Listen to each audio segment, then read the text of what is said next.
Funcția artei, a poeziei, a fost totdeauna aceea de a ne permite să revizuim laboratoarele existenței. Simțim teribila mare litotă concluzivă în acest al 8-lea volum de versuri al domnului Calițoiu, acea negație a însăși vieții trăite, aparent autologică, din finalul poemei eminescene, o înțelepciune ai aripi de ceară. Lipsește viața acestei vieți. O viață trăită în rost și rânduială, atunci când cerul și glia strămoșească devin cifre sau acronime, precum UE, ANAF sau pandemia,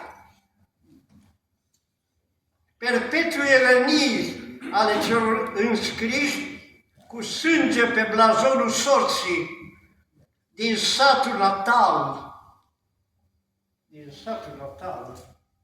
mesaj al unui poet de la primul și ultimul său volum de versuri cu satul în glas, precum Esenin, precum Marin Sorescu cel din la Lilieci, poet ce împletește satiricul cu ludicul, aura a unei blânde ilarități a rusticului grai oltenesc,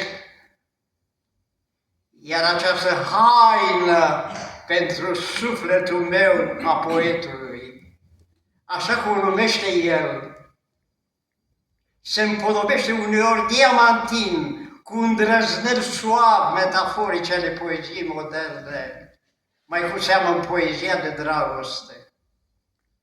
Și acum permiteți-mi să vă citesc câteva poeme. În primul rând, poemul Schimbări. Poemul Schimbări, care dă titlul cărții. Schimbări. Pământul nostru plânge de parcă ar fi beat. Prea mulți l-au împărțit, l-au fotografiat, apoi l-au și plastifiat. Eu parcă nu sunt starea mea, pământule, dă mâna ta. Se zgârță emorul lui Adam, din coasta lui se văd și azi femei la miligram. Mă simt polenizat pe buze și pe mâini, mă odinesc pe ale mele răgojini.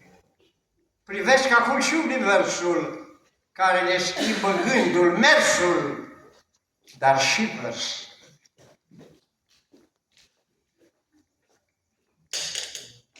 Sărut și miros o floare de toamnă, de parcă ar fi o doamnă. Sărut o piatră virgină, e amnarul ce încă ne dă scântei și lumină. Sărut o picătură din ploi, ce se dezintegrează pe buzele moi. Sărut un fulg de zăpadă, frumos și dulce, ca o baladă. Sărutul se fură la un bal ce se cerșește în an electoral. Se vând săruturi precum Iuda Iscarioteanul și astăzi sunt mulți care sărută banul. Banul e cel ce schimbă traseul unui sărut atunci când iubirea e un fals început. Și în final, o istorie nouă. Motor. Pierdută-i a naturii sfântă limbă. Mihai, îi vine.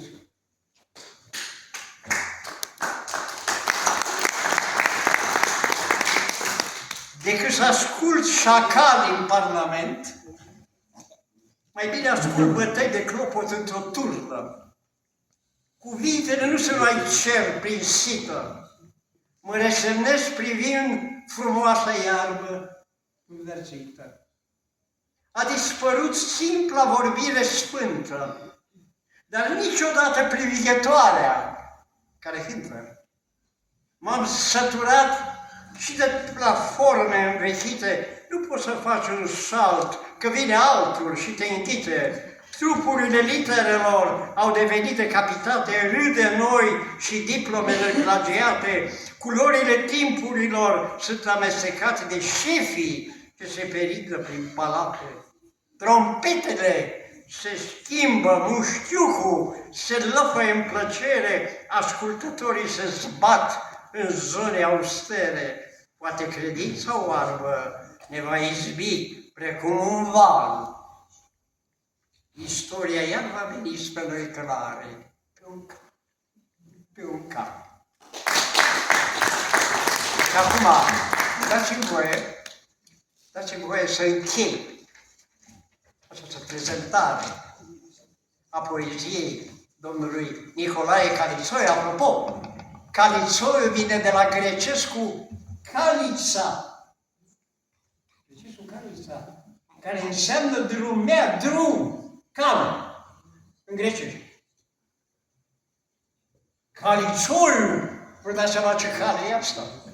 Are sufixul ăsta de mai cuvinte. Calițoi.